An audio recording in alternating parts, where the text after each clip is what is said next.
Assalamualaikum warahmatullahi wabarakatuh. Perkenalkan, nama saya Nining Hardana Putri dengan NIM 2124043. Jadi di video ini saya akan menjelaskan tentang apa itu rock cycle dan hydrological cycle. Yang pertama, kita akan membahas tentang rock cycle. Rock cycle atau siklus batuan merupakan salah satu kejadian yang terjadi pada kerak benua yang menggambarkan seluruh proses di mana batuan dibentuk, dimodifikasi, ditransportasikan, mengalami dekomposisi, dan dibentuk kembali sebagai hasil dari proses internal dan eksternal bumi. Siklus batuan ini berjalan secara berkelanjutan dan tidak pernah berakhir. Kemudian untuk mekanisme rock cycle atau siklus batuan, yaitu magma mengalami proses siklus pendinginan. Terjadi kristalisasi membentuk batuan beku. Pada siklus ini, ketika batu didorong jauh di bawah permukaan bumi, maka batuan dapat melebur menjadi magma. Magma merupakan suatu cairan berpijar yang terbentuk di dalam mantel bumi. Selanjutnya, batuan beku tersebut mengalami pelapukan.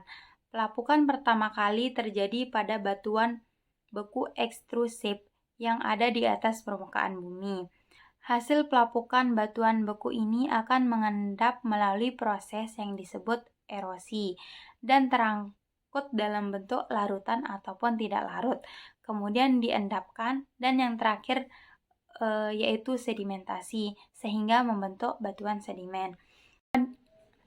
Ada pula yang langsung mengalami perubahan bentuk menjadi metamorf saat siklus berlangsung.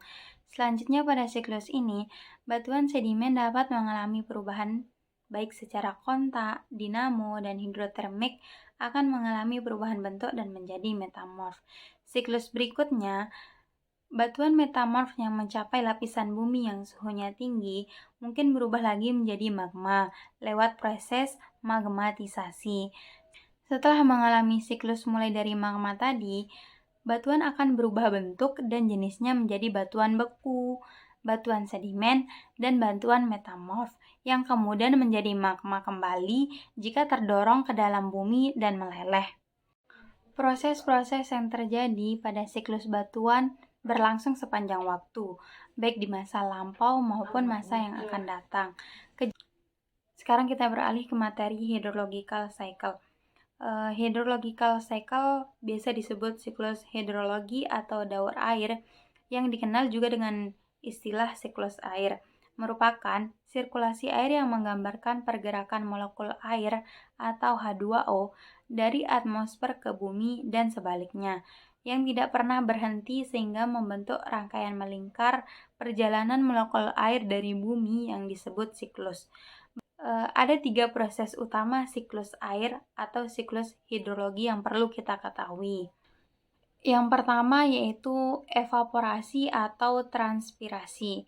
Istilah evaporasi digunakan untuk menunjukkan proses penguapan air yang berasal dari laut, sungai, danau, dan badan air lainnya. Sedangkan transpirasi merupakan pelepasan molekul air sebagai hasil metabolisme dari tumbuh-tumbuhan.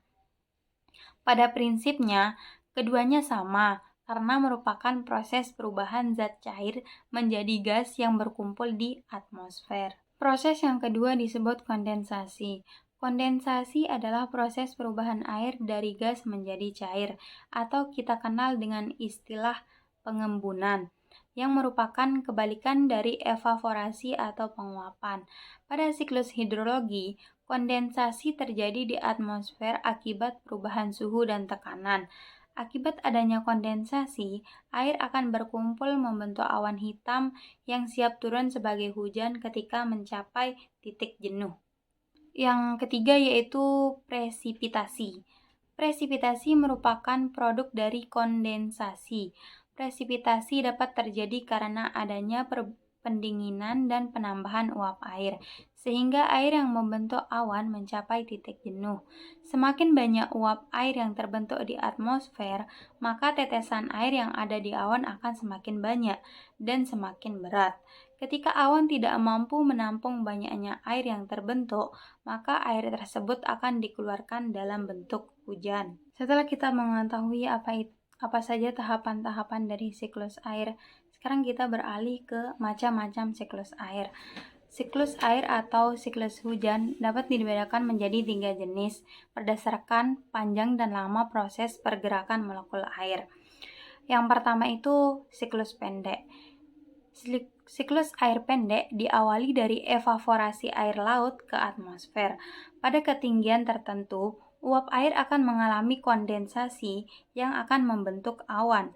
Awan yang tak mampu menahan beban air akan mengalami prestisipasi dan terjadi hujan, sehingga air jatuh kembali ke laut. Yang kedua yaitu siklus sedang. Seperti yang terjadi pada siklus pendek, siklus sedang terjadi ketika air laut menguap.